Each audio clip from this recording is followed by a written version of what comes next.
Hello, beautiful souls, and welcome to Diane's Tarot. I'm your host, Diane Aquarius, and today we're diving into the profound and often mysterious journey of spiritual awakening. Whether you're just beginning to feel the stirrings of something deeper within, or you're already on your path, this episode is for you. Understanding spiritual awakening. So, what exactly is spiritual awakening? It's one of those terms that gets thrown around a lot, but at its core, a spiritual awakening is an internal shift that opens you up to a greater sense of awareness and connection to the universe. It's like a light bulb suddenly turns on and you start seeing the world and yourself in a new, more expansive way. This process can be subtle, almost imperceptible at first, or it can be dramatic and life-altering.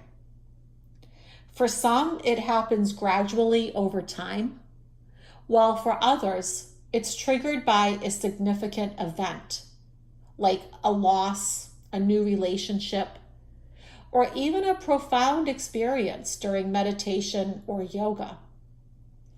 Whatever the case, spiritual awakening is a deeply personal journey, unique to each individual.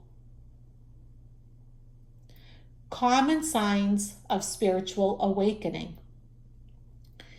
Let's talk about some common signs that you might be experiencing a spiritual awakening. Keep in mind, not everyone will have all of these signs, and that's okay. We are all different. Number 1, increased sensitivity. You might notice that you're more sensitive to the energies around you. This could be feeling more emotional, being more attuned to others' emotions, or even noticing shifts in your environment that others might miss. This can be a very profound experience for those of you that identify as empaths. As an empath, you are already sensitive. You already notice the energies around you. And you can feel the emotions of people and even places around you because you're just naturally more attuned to energy. So this may be more profound for some people than others. Number 2, a strong desire for solitude. As you begin to connect more deeply with your inner self, you may find that you crave solitude. Time alone becomes essential for processing your thoughts and emotions and connecting with your higher self. I know a lot of you are probably saying, wait, I've always liked my peace and quiet. So this could actually be a little more challenging for some of you, especially if you don't like loud places, big crowds, the noise of life. You don't like dealing with other people on a regular basis. You like your peace and quiet. You enjoy your solitude. So this could really ramp that up. I'm sure a lot of you that are listening, not just are you empaths, but you're also introverts. So I think some of us, we really embrace this because we do enjoy the peace and quiet. We crave solitude. But my warning to you is, if you're already disposed to being that way, that you don't self-isolate. Make sure that you are still spending time with others, you're talking to friends and family, you're leaving your house. I think for a lot of us, once we really get into the flow of meditation, it can almost be addictive. So try to find that balance between being by yourself and spending time with others. Number 3, heightened intuition. Your intuition may become sharper, guiding you in ways that you might not have noticed before. You start trusting your gut feelings more and find that they lead you to the right places and people. I believe everybody has some psychic abilities.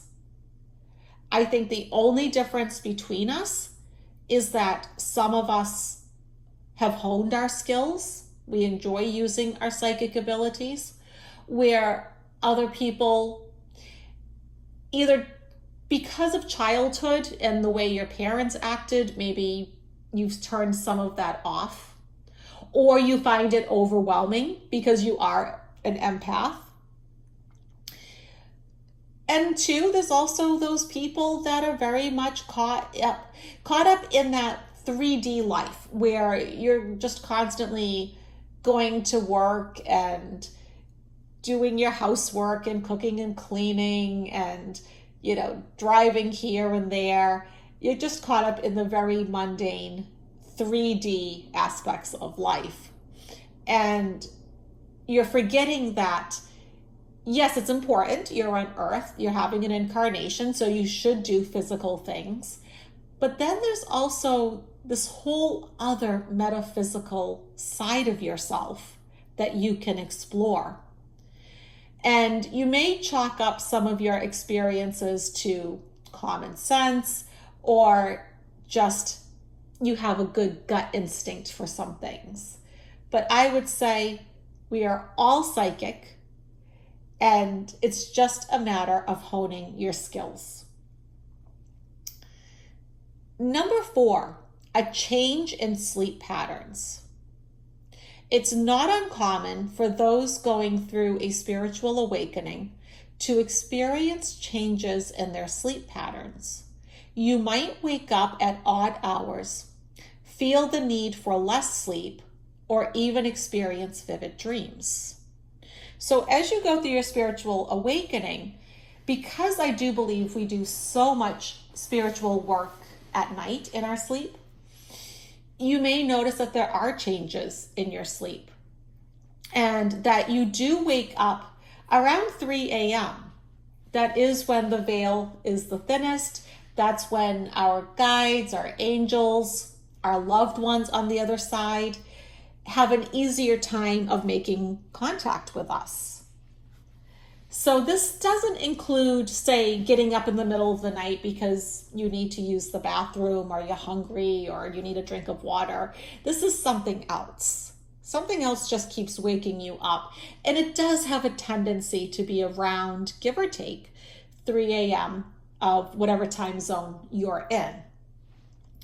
And that's just your spirit guides and, your loved ones, your angels. They're trying to get your attention. They're trying to send you messages.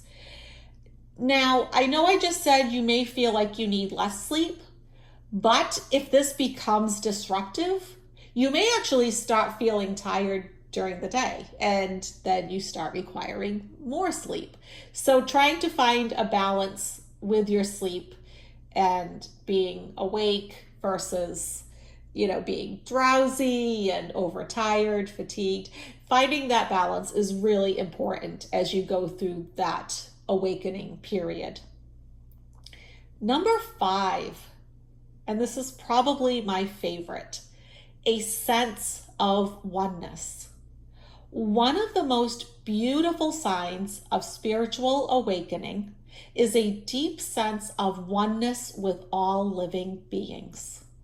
you begin to see beyond the illusion of separation and recognize the interconnectedness of all life.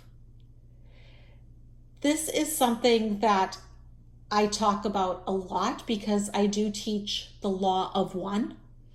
That is a series of 5 texts that were channeled in the early 1980s, given to us by the Raw Collective, where they talk about we are all one. We come from the same creator. And to harm someone else is like harming ourselves because we are all connected. And just seeing that creator, whatever creator is to you, source, God, the universe, seeing that in other people and yourself brings about that interconnectedness. And I think that's where we can also really make some real change, especially when we start looking at things like politics and policies and rules, regulations, how we've always done things. And I think we are at a period in time where we're starting to look at those things.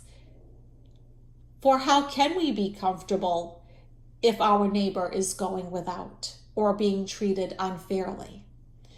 And so you're going to become more sensitive to those sort of things. And with this oneness, it's oneness with the all. So nature, trees, plants, the ocean, the woods, animals, anything that is living in some way. And I do believe everything that is living has a certain amount of consciousness.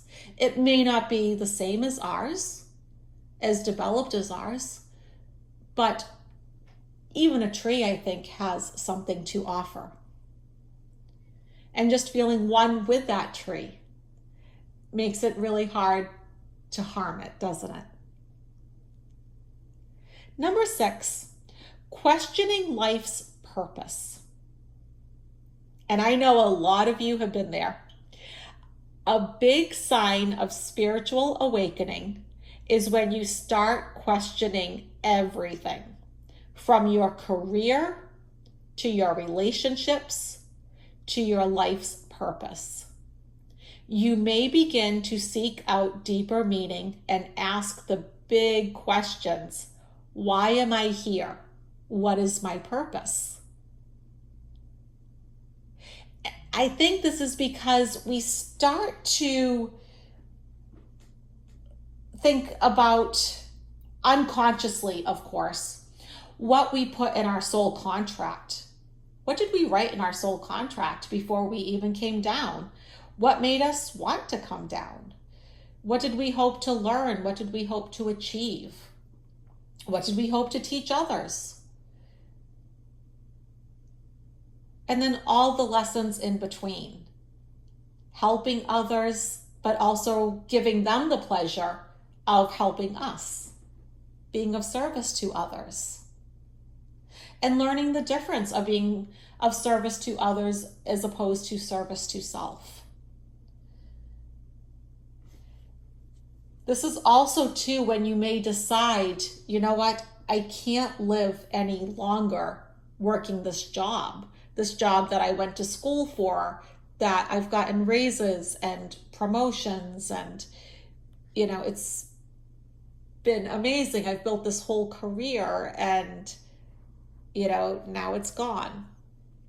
I just can't do it anymore, So we sometimes get these epiphanies where we have to change things. And that's okay. That leads you to your true purpose. And I always say, your true life purpose is what brings you passion and joy.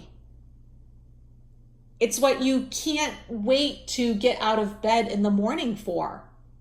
You're so excited. It's like, yes, I want to do whatever this thing is.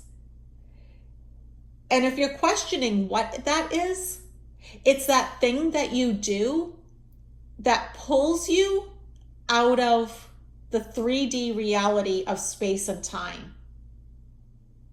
You know how when you're driving sometimes and a minute or so has gone by and you don't remember like how you got there? You got there safely.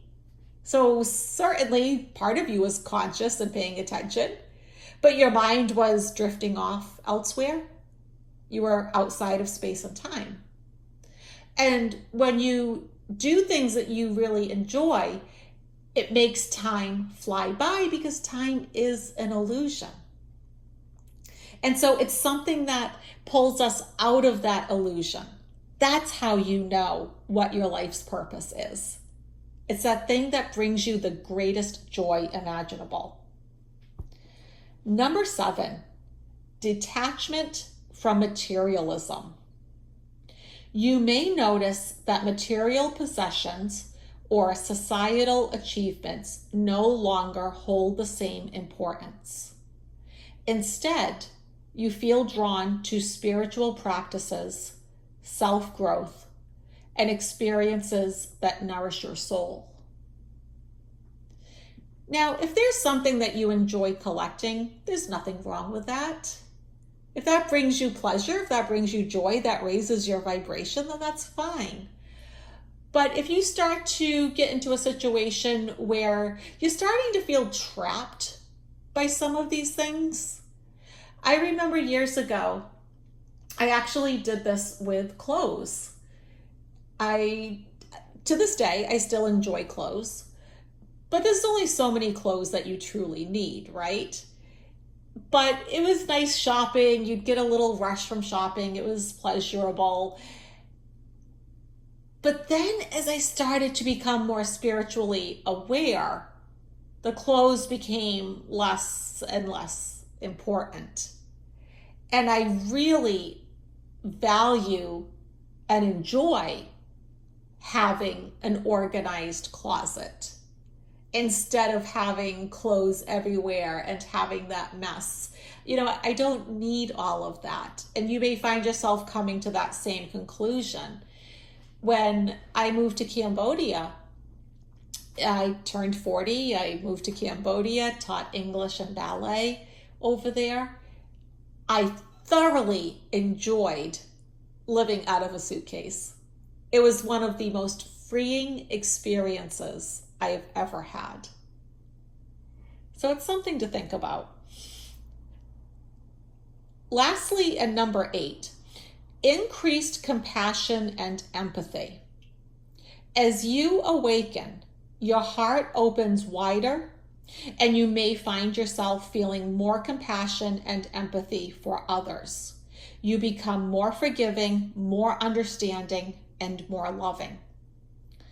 I think this relates directly back to that oneness.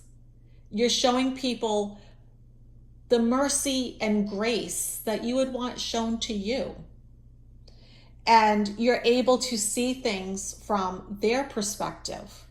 Even if their perspective is different from yours, you still feel that empathy. You can put yourself in their shoes. So, tips for navigating your spiritual awakening. Navigating a spiritual awakening can be challenging, but here are some tips to help you along the way. Number 1, meditate regularly. And I will tell you, I cannot stress that enough. For me, first thing in the morning, 4:30, I wake up, I start my meditations. It gets my energies flowing in the right direction. I really love it. Meditation is a powerful tool for grounding yourself and connecting with your higher self. It helps you quiet the mind and listen to the inner wisdom that guides your spiritual journey. If you can't control your mind, it's really difficult to control anything else in your life. It truly is. So learning how to control your thoughts, learning how to be truly mindful, paying attention. And also too, one of the things that you can do in meditation is set your goals, set your intentions. What is it that you want in life? What do you hope to accomplish? Think about it and reflect upon it. Which brings us to number 2, keep a journal. Writing down your thoughts, feelings, and experiences can be incredibly therapeutic. I highly recommend it. I started doing it when I was in college, and I still have a lot of the notebooks that I had back then, and it's very insightful. A journal allows you to track your progress, recognize patterns, and release any emotions that come up during your awakening. Also, too, for those of you that do any sort of psychic work, or you're starting to, now that you're going through your awakening, you're getting some maybe premonitions, you're starting to see into the future a little bit. Like, okay, maybe I do know who's going to be the next president, or I just got this flash that, something's going to happen to Aunt Mary. Write it down, keep track of it. And I think you'll notice a pattern that a lot of your psychic insights are actually correct and accurate. Number 3, practice mindfulness. And I think this is so important in 2024 because the world is so noisy, isn't it?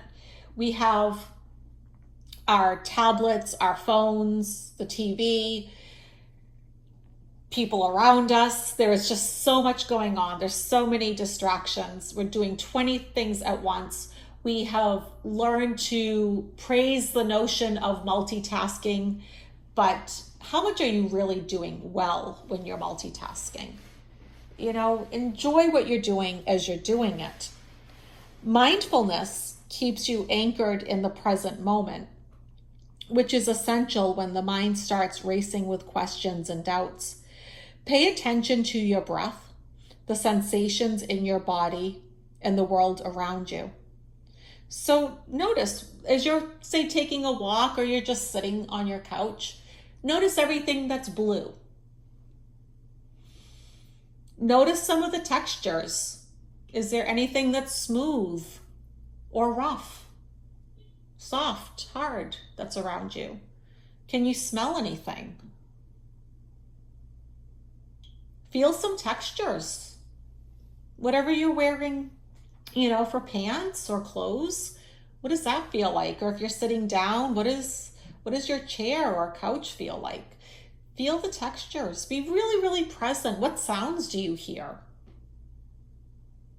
Can you hear something outside of your own home? Can you hear the neighbors next door? What can you hear within your own house? Number 4, seek community. While solitude is important, it's also crucial to connect with like-minded individuals who understand what you're going through. Join spiritual communities, attend workshops, or find a mentor who can support you on your journey. I think for a lot of us, we have had to do that virtually. Now, when I was growing up, there was no mentors. There were no spiritual communities around me. There were no workshops. As I started to get older, that started to change. But then with the pandemic, a lot of that went away. And so one of the things I have done is through my YouTube channel, I've started a membership program where we do have a supportive community where you can learn and you can share your thoughts with people that are going through the same thing as yourself. Number 5, be gentle with yourself. Spiritual awakening can be intense. Remember to be kind to yourself. Allow yourself to feel whatever comes up without judgment. I always say observe, don't absorb, right? So just observe what's going on with you. If it's, something that you don't like, you don't have to absorb the negativity and dwell in it. It's okay to rest, to cry, to laugh, and to feel confused. It's all part of the process. Trust that everything is unfolding as it should. I'll also add trust in divine timing, that things will happen when they should. Number 6, explore spiritual practices. Explore different spiritual practices like yoga, energy healing, or tarot. Find what resonates with you and helps you deepen your connection to your inner self. There's so many different spiritual practices to try. And one thing that I like about trying different spiritual practices is I feel like I benefit from even the ones I didn't care for.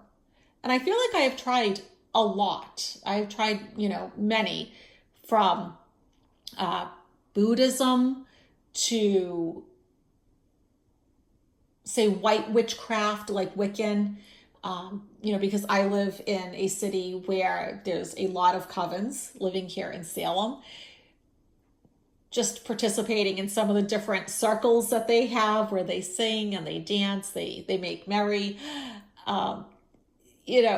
There's just so many different ones to try. And some of them resonated with me. Some of them truly didn't. But you don't know until you try. So as long as the spiritual practice is positive in nature and there is no harming to anyone or anything, I think you should try different spiritual practices. Get out of your comfort zone. And you may find that as you go through your spiritual awakening, you also start remembering past lives and maybe even lives on other planets. And that spiritual practice that you're just trying out may resonate with a past life, or maybe, say, your home planet, wherever that may be. Maybe that's something that they do there. And that will just help you further yourself on your spiritual journey. And then lastly, number 7, trust the process. So finally, trust the process. Awakening is a journey, not a destination. There's no right or wrong way to experience it. Trust that your soul knows the way and let it guide you. So, thank you so much for joining me today on Diane's Tarot. I hope this episode has provided you with some insights and comfort on your spiritual journey. Remember, you're not alone. Many of us are walking this path together. If you enjoyed this episode, please hit the like button, subscribe, share, leave me a comment. Check out membership, where you'll see things like there's over 40 meditation. Some are different. Some are actual classes. Some are guided meditations. There's a psychic development class that's really good that goes through all the clairs. There's a mediumship class, how to open your chakras. There's about 24 classes there that can help you with all of this. There's also a starseed class that will be there until October 1st if you're trying to figure out where you fit in the universe. So that's something you may want to check out.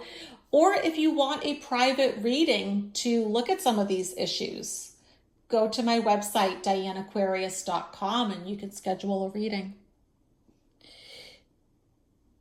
And please don't forget to tune in next time. I will have a new podcast up next Sunday where we'll dive deeper into another aspect of the metaphysical world.